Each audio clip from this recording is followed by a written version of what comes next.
This video is like kind of unsolicited advice, but it's also more like me talking to my younger 20s self. Whenever I say, you should do this, it's me talking to myself.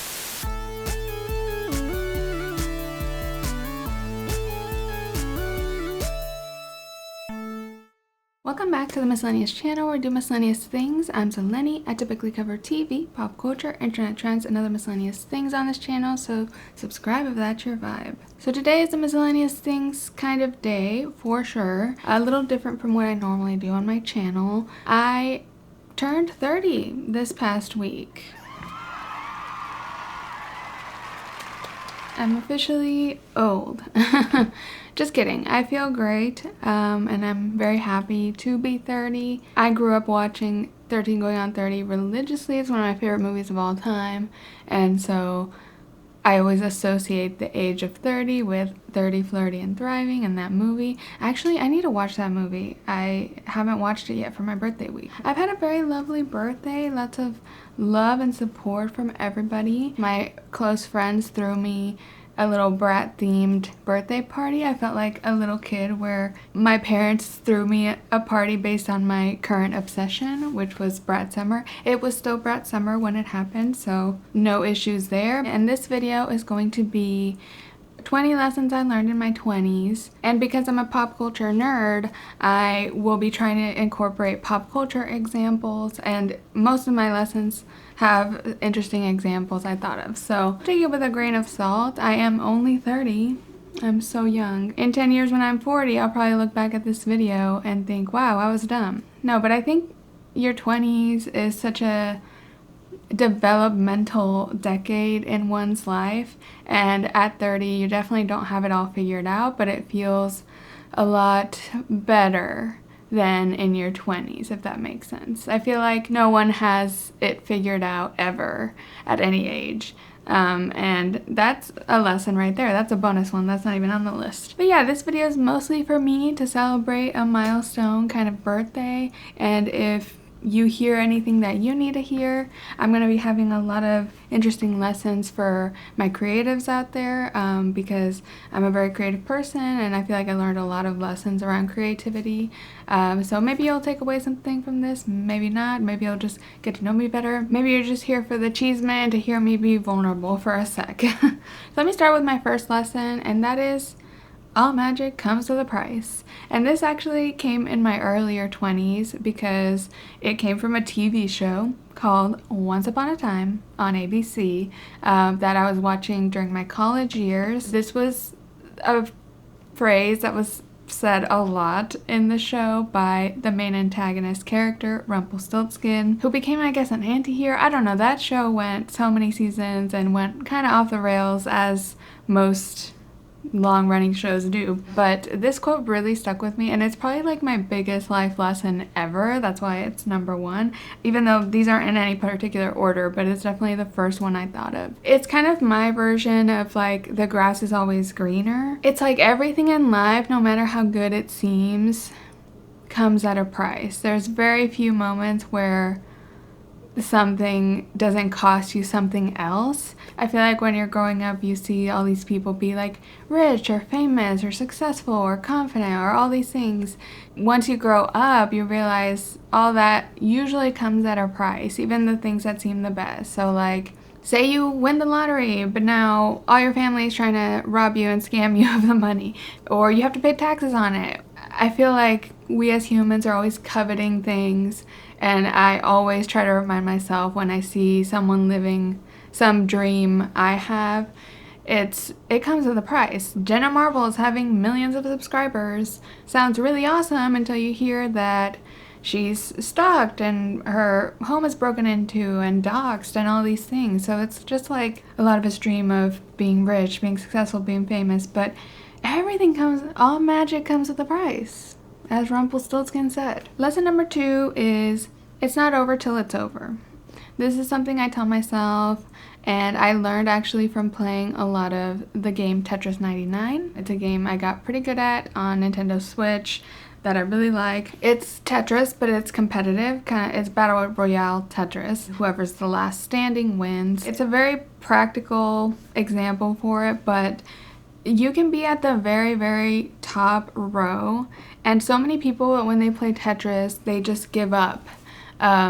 Like when you're starting to get that little space. But as you get more experience with Tetris, you just don't stop fighting until that round is called, because in something like Battle Royale Tetris, if you just last one more second, you could outlast one more person. And a lot of the times I've won first place, it is because I have saved my Tetris game from being literally full. Like, you can't even see what's coming. In life, this is kind of my version of it's never too late to start something, to try something. It's not over till it's over. Like, literally, life is not over till it's over. So that's how I think Tetris opened my mind a little bit to that. Next is another kind of, I guess, are these affirmations? Kind of affirmation I tell myself when I'm applying to something or trying to seek out some opportunity, and that is, if it's meant to be, it's meant to be.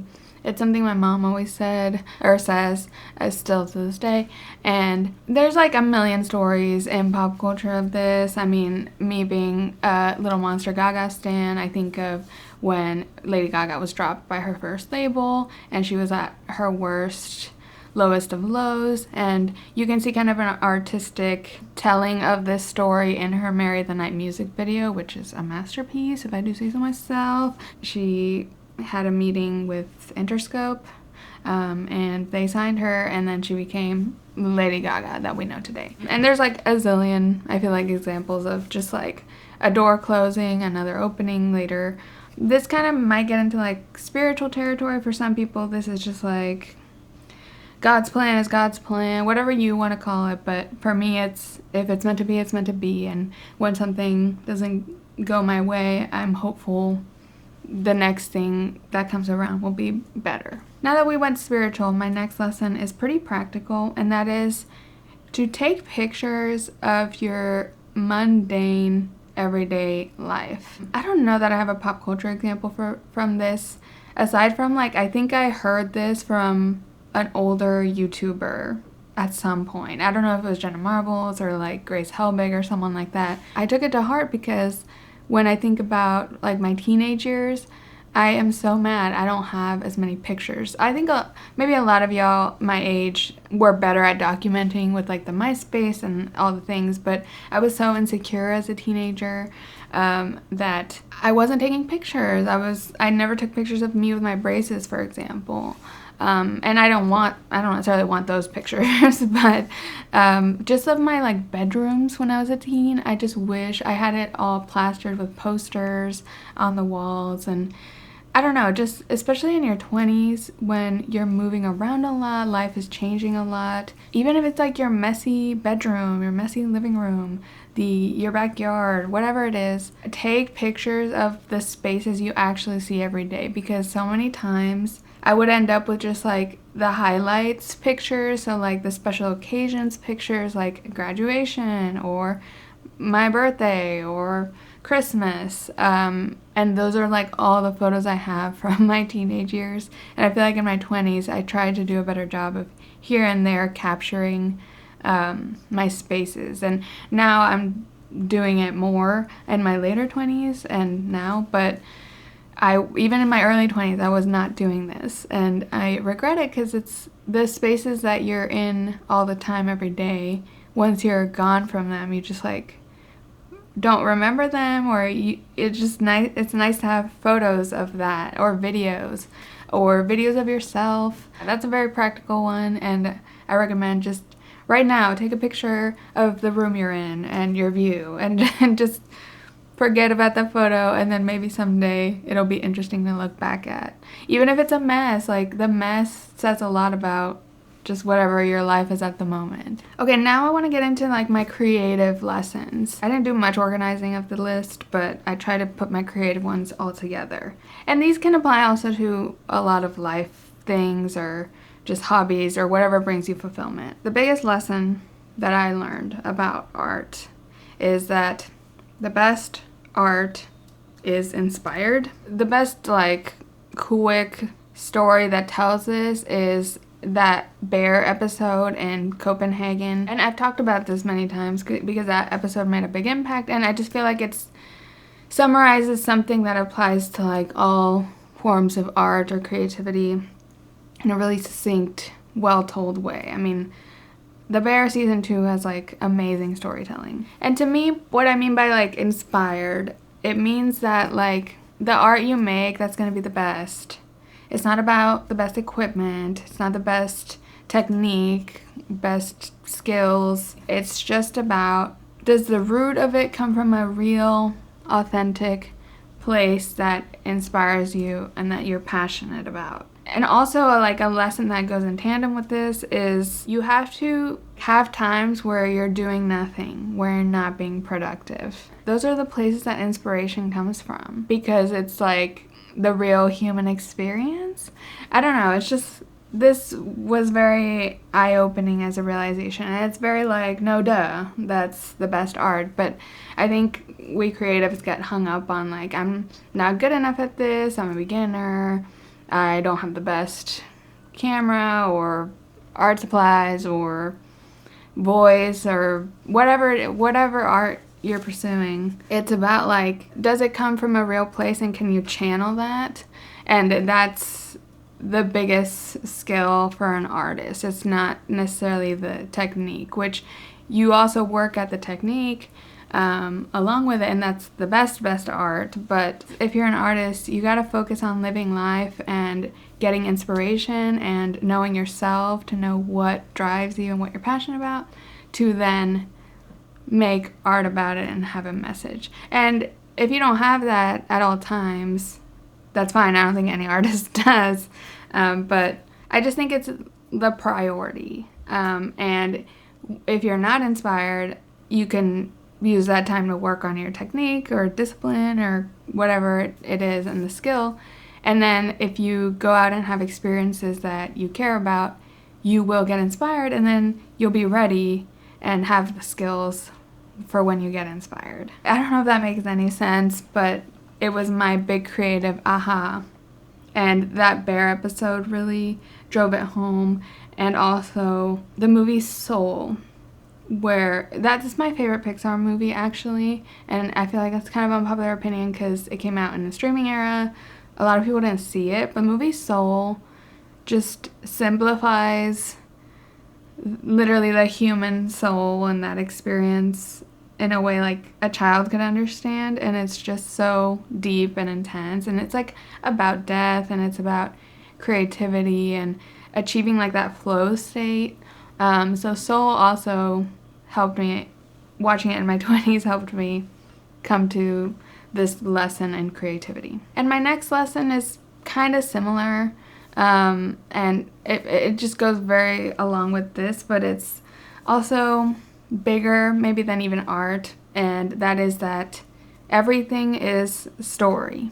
Last year especially, I got really into learning about screenwriting, and it's still an interest I want to pursue. This year I haven't been on top of my writing. I've honestly been trying to focus on getting my reading up, and not succeeding very much because I hate reading books, and fiction especially. I don't like reading fiction, but I joined a book club, and I'm trying my best to read more fiction before I start really writing my own fiction, which I think makes a lot of sense. I think that it's important, but it's still like in the back of my mind. And learning about screenwriting also helps me analyze movies and TV shows, and with this YouTube channel, and it really boils down to like everything that is important is a story, and the inspired lesson fuels what the story is. The only way to get people to care about things is to sell a story. This goes for like business and products on the consumer market. Like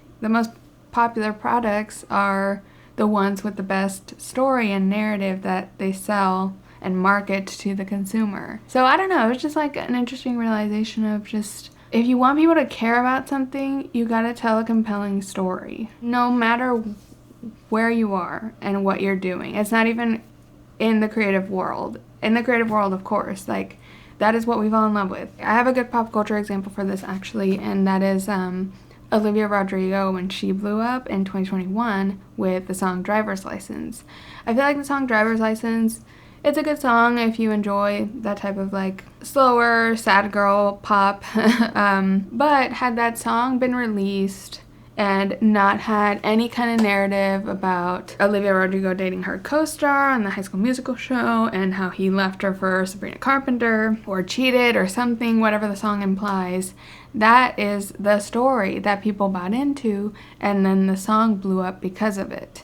Ever since then, too, I've noticed, I feel like artists are trying to like even replicate and just like add drama. Like I feel like Flowers by Miley Cyrus was kind of in that same vein. She was trying to make it like release it on her ex-anniversary with Liam Hemsworth or something like that. So it's not that much about the art, it's about the story behind the art. It's just something interesting to pay attention to for what you resonate with, or if you're making your own art, you have to study storytelling and like recognize its importance. Like how many times has there been a not so great production value movie that is super successful, like the Paranormal Activities or the Twilights? Yeah, maybe it's not produced the best, but the story is there and people are vibing with it and loving it. Okay, and then this is the next lesson in creativity, and y'all creatives are gonna hate me for it. Not really. But the only way to get good at art is by doing it.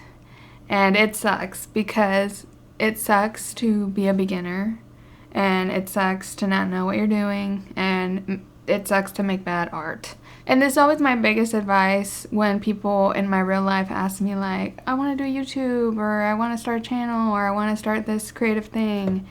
And I'm always like, you just got to do it. And you got to do it often, and you got to be consistent about it and keep at it. And then eventually you will get better.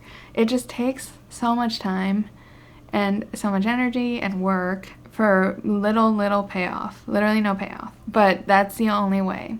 And you got to be comfortable with making bad art and putting it out to the public. I know. It sucks. Eventually you do get better. I'm kind of hoping to make like a reaction video to maybe my first video on YouTube, because I know it's so crunchy and bad, and it feels like every single video I've made, and I've made over probably like 200 videos or something on this channel, every video I make, I feel like I try to improve a little thing, or I try a thing, and if it doesn't pan out, I won't. But it's every single video I feel like I'm trying one little thing, or one little switch, or one change to my edit workflow, or literally anything, and you just tweak it until you get to a consistent kind of routine or formula, and even then you're still tweaking it and working at it. And it's okay if you're bad at it too, and you don't have to do it. Like, just enjoy making bad art. It's the hardest thing for creatives, because I feel like all of us are our toughest critics, but I really enjoy trying new things and learning new skills and new hobbies, new artistic skills. This past month I've been like getting into DJing because I love pop music so much and dance music so much. I've been getting involved with like my local radio station and like a music group meetup, and I got a chance to like live DJ literally last night, a tiny little set, and it was terrifying. And I was bad at it. I made mistakes, but I learned. It's so hard to like put yourself out there and do it and practice it and get frustrated and like suck at it, but it just is the cycle. And now at 30, I feel like I'm seeing the fruits of my labor for the skills I have had for a long time and have practiced for a long time, like graphic design, for example, which is my day-to-day job. I practice it pretty much every day. I feel finally like I'm a professional at it, and I'm good and fast and efficient, and I know my programs really well, and eventually it does get there, and you may not feel like an expert, but eventually you get better. It just sucks how much practice it takes. It literally takes kind of like almost daily practice, or weekly at least, to get good. And you don't have to get good. That doesn't have to be your goal either. So this is kind of a big lesson, but it's that Legally Blonde montage where she's finally studying and becoming a really good lawyer, or the Mulan montage where she's trying to climb the pole thing. Those are all not art examples, but it's the same thing. Unfortunately, in life, it's not a montage. It's like you just gotta do it, and it's mundane and annoying, but it's just what you have to do. And kind of in the same vein, but bigger, another lesson I want to share is something is better than nothing. It's something I tell myself, especially with cleaning. I have a lot of executive dysfunction issues. I actually read this book. It's not quite pop culture example, but I did find it through a TikTok, I think. So I read this very quick read book that's like How to Keep House While Drowning. And it's kind of like a mental health related book. I think it's written by a therapist. It's about just doing something, doing a little bit of something. You don't have to tackle the whole house, for example, or even a whole room. Tackle one desk, tackle one cabinet. I think with cleaning or any kind of big task, I get very overwhelmed and it's like hopeless, and then it just gets worse and worse and worse. And I still struggle with that a lot, but in my 20s, I feel like I try to find strategies to help, and this was the main one. Like, something is better than nothing. Some cleaning is better than nothing. Or like if I have a big daunting video to work on, I struggle with starting because it's so overwhelming. But I just take it one step at a time. It's like, well, I can't record a whole video today, but can I start the Google Doc with the script? Could I start migrating my notes to that Google Doc?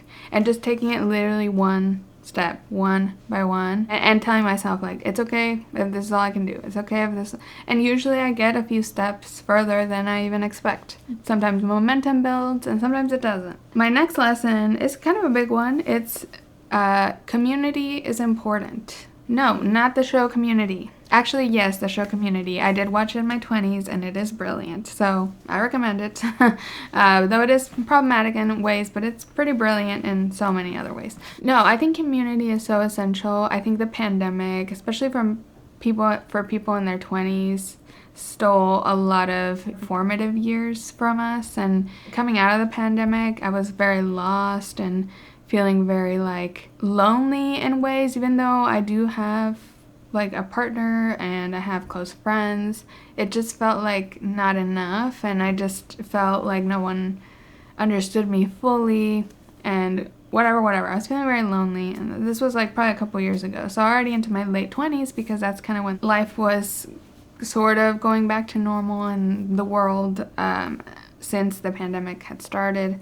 I was really feeling hopeless about it, and it felt like I was never going to make any new friends. But slowly and surely, I started going out and going to places consistently. That's my biggest advice if you are feeling lonely or feeling like you can't make any friends as an adult. It's really, really hard, and it takes so much more time, because in school, we're with people every single day, and you make really deep bonds quickly. But in adult world, you see people once a month or once every few months, whatever it might be, aside from maybe your workplace coworkers. And even now with remote work, it's even more sporadic. I really think community is essential, and when I started going out, joining book clubs, going to meetups for different interests I had, signing up for classes that interested me. I still felt pretty hopeless at first when I started going to things. A lot of things were duds and I didn't connect with anyone, and I was like, why don't I have new friends yet? But literally after like a year, it's been over a year now since I've kind of gone to the same things consistently that I liked, like going to the gym and doing dance classes, or being consistent with a couple book clubs, one virtual, one in person, volunteering with the radio station, which is like an interest I developed.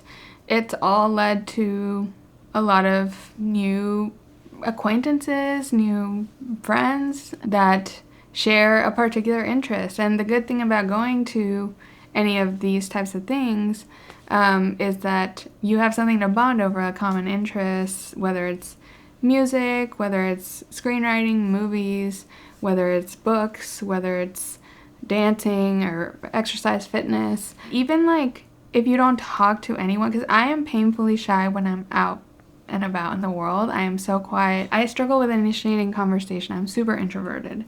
And just by going to these things so many times in a row, like every month, go to the same book club, every week, go to the same fitness class, I started seeing the same people, like the regulars, over and over. And eventually you just build familiarity and you just talk eventually. Like, it's not a one and done thing and it takes time. But this is a big learning lesson for me. And I did feel really hopeless, and now I feel very like I have a lot of different little connections. And the pandemic stole a lot of like our acquaintance type connections or like transactional relationships. So I think it's kind of rebuilding, and maybe a lot of young people are feeling this way. Just on my birthday, seeing like different happy birthday messages from all my different little pockets of life. It was a really good like reminder and visual representation of like how many different things I've been doing and interests I've pursued. And it's been really rewarding. So it just took a lot of time. It took literally over a year, I'd say, of showing up to places consistently. Also, I got better. It's just like the art stuff, like practicing socializing made me better at it, and I'm really bad at it. So just exposing myself to it so much has improved my communication skills, even though I still have a long way to go. Okay, next, I don't have a pop culture example, and I don't want to talk much about it, but because I hate this shit still. Maybe by 40 I won't hate it so much, but your biggest ally in finance is time. Just invest whatever little you can, if you can, into like a high yield savings account. Oh my god, I hate this crap so much. But just like the sooner you start, put as much as you can in your 401k if you have one, in a high yield savings account.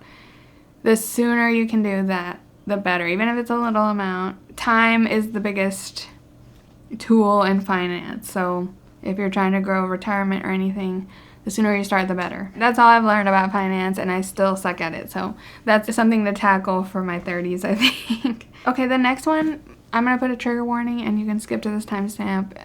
It's about food and sort of diet stuff. Just skip ahead if you're sensitive to it. And this might also get a little tinfoil conspiracy of me, but whatever. In my early 20s, I watched this documentary called Fed Up that is kind of exposing the sugar industry in the United States and how much like the odds are really stacked against you, against all of us, for like leading a healthy lifestyle. Weight and obesity and all that is so much put on like personal responsibility on people. Our society is so built on making sugar and really unhealthy processed foods like at the forefront and really easy to obtain. You have to fight so much to avoid sugar in this country, for example. It is all not a coincidence. I recommend that documentary if you're interested, and there's probably newer, more up-to-date ones these days. It's kind of old now, but that one really changed my perspective on food and just like made me realize how much sugar is in everything in the US especially. Other countries honestly are pretty good. Some of them have like big warning labels and things, or don't allow it at all. In the US specifically, it is a very US-centric lesson, but it's just hard. Now, just recently I started trying to get back into like really healthy foods and really whole foods. Even then, it's just at every checkout there's candy bars everywhere, there's fast foods at every corner. So like the private healthcare industry is the one who really benefits out of all this, from all this obesity and all the health problems that unhealthy foods cause. So okay, let's get out of the weeds, but I hate it. And now we have Ozempic, which is super expensive, has hella side effects, we don't know long term what it can do.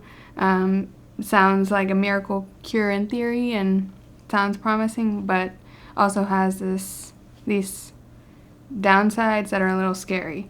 all magic comes with a price, like I said. So my next lesson, let's move on from that, is let people enjoy things, / don't put celebrities on pedestals. I think me being obsessed with pop culture makes me like really aware of like the minutia of things with celebrities, and if someone says like, oh, I love that celebrity, I'm not going to be the one to tell them, you know, they cut in line at Disney World and were rude to the employee. Like, and this goes along with the don't put celebrities on pedestals too, because it's like, I'm very tired of like the discourse of like, every celebrity needs to be so nice and kind and blah, blah, blah. Like, it's nice when you hear good stories about celebrities, but their job is musician, their job is actor, their job is whatever. And I am not that invested in how nice or mean they are. I think a good example of this is the Chapel Roan discourse going on, which I could not care less about. Some people are mad that she is mean to her fans. She doesn't want to meet them. She doesn't want to take selfies with them. And I'm just like, leave this lady alone. She doesn't want it. Just enjoy the music that is her product or her performance or whatever it is you enjoy. Fair enough of her to not want people swarming her, stalking her, and throughout her daily life. I just don't get the like, oh, she's ungrateful, she's this or that. It's like, I don't care. Listen to the music. That's her art. Being a person at Walmart is not her art. And obviously there's nuance, because there's people who are incredibly problematic or canceled, and I think if the conversation, if it's with a friend or something, I would mention that, but usually that kind of thing is pretty publicized, so people are aware of like who's problematic, who's canceled, and there's nuance to it for sure. But I'm just talking more about like the Chapel Roan, like, don't stalk me, and then everyone's pissed about how she said it or this and that. It's more about that, and just like the idolization of celebrities is a lot, and the stalking and the entitlement of people to public figures is wild. I just so happened this year to actually like go on trips and see a couple of public figures while I was out. Actually, in LA, I went to Nobu with the hope of seeing a celebrity. That was kind of the whole point of going. And I actually did. I saw Gia Gunn from Drag Race. And that was amazing. I'm a huge fan of Drag Race, and that's my favorite season of all time. She was there for her birthday, but I obviously was like, I would never approach her or speak to her in this moment. She's in her off time celebrating a birthday. Then the next day, we were walking around West Hollywood, and we came across the World Dog Day Festival that Lisa Vanderpump puts on. And then Lisa Vanderpump was there. Even then, I didn't like go up to her or anything. I didn't talk to her because everyone talking to her had a dog, and I didn't, so it felt inappropriate. I did video her and take pictures of her because this was her event. She was there doing press. She was doing photo ops, and that felt appropriate. For Gia Gunn, I did not want to take any photos, creeper, fan, whatever, because it was like a private moment. So it's like, knowing that difference, I feel like has been a lesson for me. I hadn't run into many celebrities literally before this year. And then in Vegas, I also saw Katie Maloney, also from Vanderpump Rules, and she was walking out with a big crowd, like out of a concert. And I wanted to so bad to like follow her, get a picture, or just talk to her or anything, and fangirl because I'm obsessed with her. But I didn't, because it just felt creepy. And it's just like, I don't want to be that person or that fan that follows somebody in a moment when they're not like at a public event. It just felt weird, and I think that's maturity. Okay, next, civic engagement is important and responsible. I was not very civically engaged before college, and then my college friends convinced me. I do think it's very important, and ever since then I have voted in every election, and I think even small local ones especially, they're honestly the most important and affect you the most. So that's big, that's important, and I think the show Parks and Rec, as much as it was a Obama era radical optimism kind of show, I think it also was a really good representation of kind of city government and how it works, and the flaws of like a city and civic engagement, but also the importance of it. That show is still near and dear to my heart, as cringe as some of it might be. I think it had a good good intentions. Next lesson is happiness is a transient state. A good example of it is the movie Inside Out with all the emotions there. I feel like when I was younger, I was always like, or when people ask, what do you want to be when you grow up, or do, or what's your goal in life? And I was just like, be happy, I guess, because I don't want kids or anything. Be happy is not like a destination. I think it's also something I've learned in therapy too. It's just like, life is always up and down, and emotions come and go. And the goal is to be like satisfied, I think, with your life or the state of it, but true like happiness is not going to be a constant thing ever. Like, life is mundane, it's boring, it's annoying, it's a lot of things, and it's not always like woohoo happy. Learning that and knowing that sometimes I'm going to be sad, it makes it more like normalized or acceptable. If like I'm having a sad time or something sad happens, it's just like, it's temporary. And okay, this is my next lesson actually. Everything is temporary. That's kind of an existential one if you think about it too hard. I saw a meme of this. It's the bus meme. And this kind of haunts me at night, but it's just the fact of life. Literally everything is temporary. The best thing, the worst thing. Very like cool, but also sad.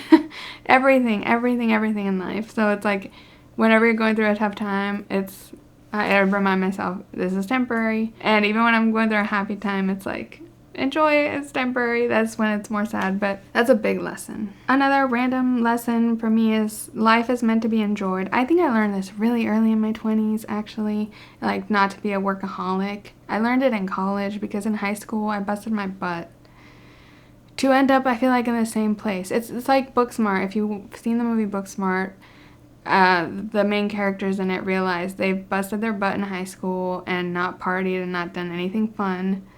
And then at the end of their senior year realize everyone else is going to like good colleges and is off doing fine. And that kind of happened to me when I was going into college, and that made me like not try that hard at my college academics. I did okay, and it was thanks to like a good community I had, to be honest, and good resources, but I think I paid more attention to just enjoying my time, getting good sleep, doing what I could, and to make it a fulfilling experience and not focusing so hard on the academics. And that might be controversial. And same goes for then going into the professional work and working world. I've never been someone to be a workaholic. I find my personal time to be very precious, and I take care of it. And I just think that's huge, and that's a big philosophy of mine. I think I'm pretty good at it now since I've practiced for most of my 20s. Also, like the movie Click, if you really want a tearjerker and a way to get this lesson really hammered into you. That movie is tragic. Okay, next, we're almost done. We only have a few more. Don't make assumptions about people. And everyone has their own shit going on. They don't care that much about you. And the perfect example for this is the Girl So Confusing remix by Charlie XCX and Lorde. Because Charlie's over here thinking Lorde hates me. She doesn't want to hang out. She's blah, blah, blah, blah, blah. And then Lorde comes on the remix and they work it out. And Lorde is just like, I had no idea you were even thinking about me. I was worried about my own weight and looking at how I look in the pictures. That's a perfect example. Like, don't assume people like hate you or think about you even very much. It sounds sad at first, but it's very liberating because it's like everyone that cares about themselves and their own life the most, and they have their own shit going on. So it's like if your friend hasn't called you back or texted you or whatever, it could just be they're going through their own shit. Like, I think it's a good lesson in not taking stuff personal that isn't like clearly stated to you or communicated, because that's just your own imagination thinking they hate me, they think I'm this, they think I'm that, and it's like most of the time it's just your own mind making up crazy scenarios that are not real.